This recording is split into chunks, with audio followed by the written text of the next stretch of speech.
उत्तराखंड हो या पूरे देश में उनका नाम चल रहा है। बीजेपी की जीत हुई है। आशा नौटियाल करीब 5,000 से ज्यादा वोटों से आशा नौटियाल जीती है। उन्होंने कांग्रेस के मनोज रावत को हराया हुआ है। शुरुआती रुझान में जरूर थोड़ा सा लगा कि जो निर्दलीय उम्मीदवार थे त्रिभुवन चौहान, वो आगे चल रहे थे, लेकिन जैसे ही तीसरा राउंड पार हुआ उसके बाद तो बीजेपी की झड़ी लग गई। जिस प्रकार से धीमे धीमे करके करीब 15 राउंड हुए और 15 राउंड के बाद जीत बीजेपी को मिली। आशा नौटियाल को जीत मिली।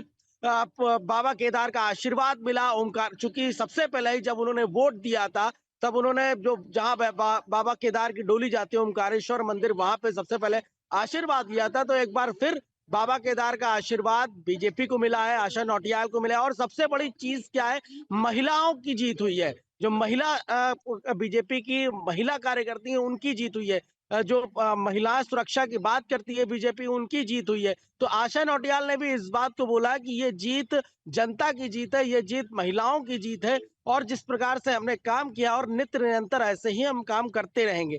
तो इस ध्येय को लेकर के बीजेपी लगातार जारी है। इस समय की अगर हम बात करें तो रोड शो जारी है। मुख्यमंत्री पुष्कर सिंह धामी, बीजेपी के प्रदेश अध्यक्ष, तमाम बीजेपी के मंत्री और नेता सर्वे चौक, राजधानी देहरादून के सर्वे चौक से और बीजेपी प्रदेश कार्यालय तक बिल्कुल रोड शो कर रहे हैं। अनुज देखिए, अब हम जीत पर चर्चा कर रहे हैं। हम चर्चा कर रहे हैं कि भगवा लहरा चुका है बाबा केदार की सीट पर जहां पर उपचुनाव था। अब थोड़ा तथ्यों पर भी बात कर लेते हैं अनुज। तथ्य जानना इसलिए भी जरूरी हो जाता है। करण मारा ने रैली का आगाज किया था, लेकिन हरदा के कहने पर, और मुझे याद है जब एक बोल्डर गिर गया रास्ते पर तो रैली को ब्रेक किया करण मारा ने। उस रैली को ब्रेक करना कहीं ना कहीं कांग्रेस की जो मनोदशा है बाबा केदार और चारधाम तीर्थ यात्रा को लेकर, उस मनोदशा को स्पष्ट नहीं कर पाया जनता के सामने, ये मुझे लगता है। प्लीज आप क्लियर कीजिएगा इसे। बिल्कुल, जब कांग्रेस वहां पर रैली कर रही थी तो वहां पे एक बड़ा सा बोल्डर गिर गया, जिसके कारण उस यात्रा को रोकना पड़ा। तो अब चूंकि बाबा केदार का आशीर्वाद बीजेपी के पूरी तरीके से कमेटी, पन्ना प्रमुख से लगा करके, बूथ प्रमुख से लगा करके तमाम जो बीजेपी के नेता और कार्यकर्ता थे, उन्होंने अपनी पूरी ताकत झोंकी थी। हालांकि चूंकि कांग्रेस के भी नेता हरदा हो, चाहे नेता प्रतिपक्ष यशपाल आर्य हो, और तमाम जो कांग्रेस के नेता थे वो वहां पे पहुंचे हुए थे, उन्होंने रोड शो किया भी था, डोर टू डोर लोगों से मिले भी थे।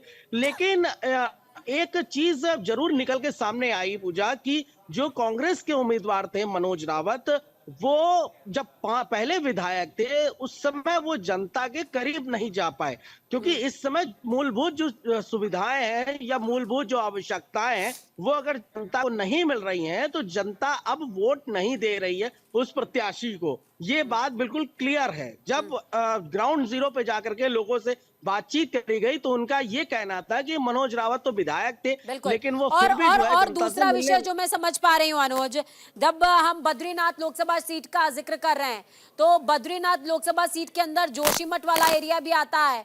जोशीमठ का फैक्टर वहां पर बहुत ज्यादा हावी था। जिस तरीके से चीजें दर की, लोगों का नुकसान हुआ, वो फैक्टर हावी था। लेकिन जब हम केदारनाथ उपचुनाव की बात कर रहे हैं, केदारनाथ सीट पर उपचुनाव की बात कर रहे हैं, तो लोगों की आर्थिकी, लोगों की डिपेंडेंसी, ऑल वेदर रोड का कंस्ट्रक्शन, तमाम चीजें एक झड़ी में आ जाती हैं, एक लड़ी में आ जाती हैं। और किस तरीके से बाबा केदार के दर पर इस बार रिकॉर्ड लोगों ने दर्शन पूजन किया है, वो भी अपने आप में एक बड़ा फैक्टर है। बिल्कुल, चूंकि अगर बद्रीनाथ सीट की अगर हम बात करते हैं तो बद्रीनाथ सीट में जोशीमठ है। बद्रीनाथ सीट में अगर हम बात करें तो इधर जोशीमठ के आगे तपोवन है। तो इन तमाम जो जगह थी वहां पे थोड़ा सा फैक्टर जरूर काम किया था कांग्रेस को लेकर के। लेकिन केदारनाथ की अगर बात करें तो सबसे बड़ी चीज मुख्यमंत्री ने क्या करी थी, जब अभी केदारनाथ आपदा आई थी, अभी बीच जब रास्ते में लैंडस्लाइड हुआ था जुलाई और अगस्त में, तो मुख्यमंत्री खुद वहां पे पहुंचे थे ग्राउंड जीरो पे। ये एक बड़ी बात होती है जब मुखिया ग्राउंड जीरो पे पहुंचता है, तो वहां के नीचे के अधिकारी, आला अधिकारी हो या वहां के जो छोटे नेता हैं वो या विधायक है, तो बहुत तेजी से काम करते हैं। और मुखिया करीब 2 से 3 दिन वहां पे रुके थे, एक फैक्टर वो काम करता है। दूसरी चीज, मुख्यमंत्री ने कई ऐसी योजनाएं हैं ठीक जो है केदारनाथ अनुज, एक क्षेत्र में नहीं। आखिरी मेरा आपसे सवाल होगा। हालांकि पीसीआर के सहयोगियों की ओर से कमांड है कि मैं इसको वाइंड अप करूं, लेकिन मेरा आखिरी सवाल रहेगा आपसे। सवाल ये कि कांग्रेस ने चाहे लोकसभा चुनाव हो, विधानसभा चुनाव हो, तमाम चुनावों के अंदर संसाधनों की कमी, सामर्थ्य की कमी के चलते हमेशा ढिलाई बढ़ती है। कौतूहल नजर नहीं आता, वो उत्साह नजर नहीं आता।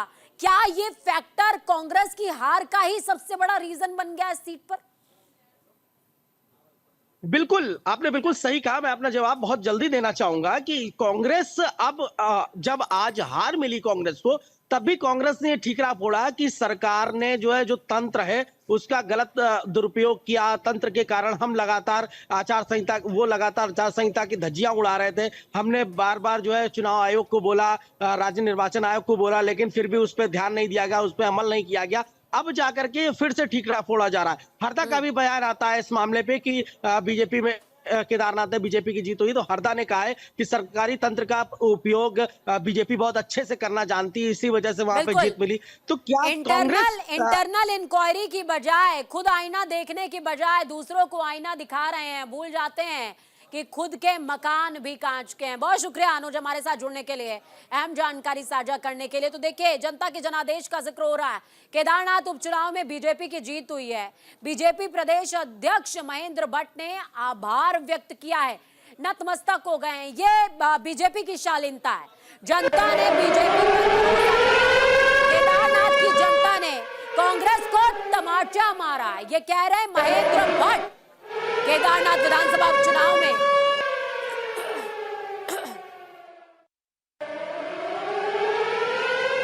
बीजेपी प्रदेश अध्यक्ष महेंद्र भट्ट ने केदारनाथ की जनता का शालीनता के साथ आभार व्यक्त किया है। उन्होंने कहा, कांग्रेस ने अनर्गल बयानबाजी करके केदारनाथ की यात्रा को प्रभावित करने की कोशिश करी और कांग्रेस झूठे विषयों को लेकर जनता के बीच गई। आज बड़ा तमाचा केदारनाथ की जनता ने कांग्रेस को। उन्होंने आगे कहा कि केदारनाथ की जनता ने जो विश्वास दिखाया वो नजीर है। मैं केदारनाथ की सम्रांत जनता का आभार व्यक्त करता हूं कि उन्होंने भारतीय जनता पार्टी को प्रचंड मतों से विधानसभा सीट को जिताया है। केदारनाथ की जनता प्रबुद्ध जनता है। जिस प्रकार से कांग्रेस ने अनर्गल बयानबाजी करके केदारनाथ की यात्रा को प्रभावित करने का प्रयास किया, विकास को अवरुद्ध करने का प्रयास किया और झूठे विषयों को लेकर कांग्रेस जनता के बीच में गई, आज बड़ा तमाचा केदारनाथ की जनता ने कांग्रेस के ऊपर किया है।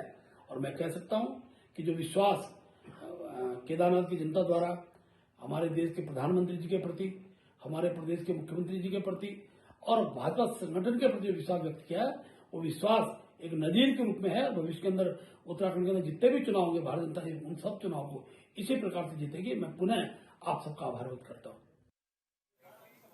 उपचुनावों को लेकर के पूर्व सीएम हरीश रावत यानी कि हरदा ने भी बयान दिया है। उपचुनाव का परिणाम चिंताजनक बताया है। बीजेपी पर शराब बांटने का आरोप लगा रहे हरदा। केदारनाथ में सट्टा, शराब और धनबल की जीत हुई है। पूर्व मुख्यमंत्री और कांग्रेस दिग्गज नेता हरीश रावत ने केदारनाथ विधानसभा उपचुनाव परिणाम को चिंताजनक बताया। अल्मोड़ा में पीसी कर रहे थे। हरीश रावत ने केदारनाथ उपचुनाव के बहाने बीजेपी पर शराब पैसा बांटने का आरोप लगाया।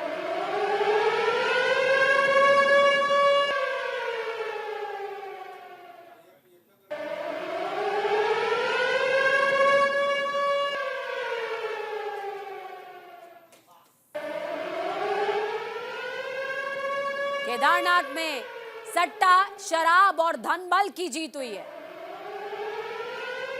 यदि अभी तो रिजल्ट मुझे मालूम नहीं है, मगर इतना मैंने देखा कि हम पीछे हैं, और यदि हम पीछे भी हैं तो ये चिंताजनक पहलू है। और अकेले कांग्रेस के लिए चिंताजनक पहलू नहीं है, ये सारे जो उत्तराखंड और पहाड़ की बात करते हैं, केदारखंड की बात करते हैं, उन सब के लिए भी चिंताजनक पहलू है। भाजपा के सत्ता और शराब और धनबल की जीत है, मगर उत्तराखंड की हार है, उत्तराखंडी सरोकारों की हार है।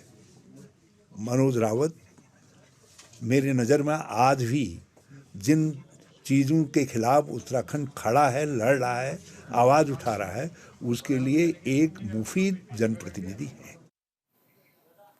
हरिद्वार में एसएसपी प्रेमेंद्र डोभाल के निर्देश पर पुलिस की ओर से ड्रिंक एंड ड्राइव के खिलाफ बड़ा अभियान चलाया जा रहा है। इस अभियान का उद्देश्य यानी कि मकसद शराब पीकर गाड़ी चलाने की वजह से होने वाले हादसों को रोकना है। पुलिस न केवल चौराहों पर चेकिंग कर रही है बल्कि लोगों को जागरूक करने का भी काम कर रही है।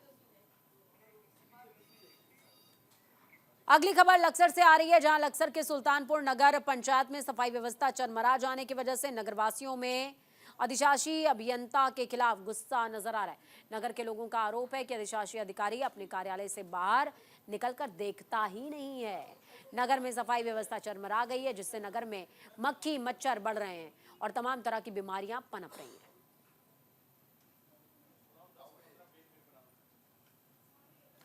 हरिद्वार के डीएम कर्मेंद्र सिंह ने दुधला दयाल गांव में सरकार आपके द्वार कार्यक्रम के तहत विशेष कैंप का आयोजन किया। इस दौरान ग्रामीणों की समस्याओं को सुनने और समाधान का आश्वासन देने के लिए सभी विभागों के अधिकारी मौजूद रहे। ग्रामीणों ने कैंप में कुल 32 शिकायतें दर्ज कराई।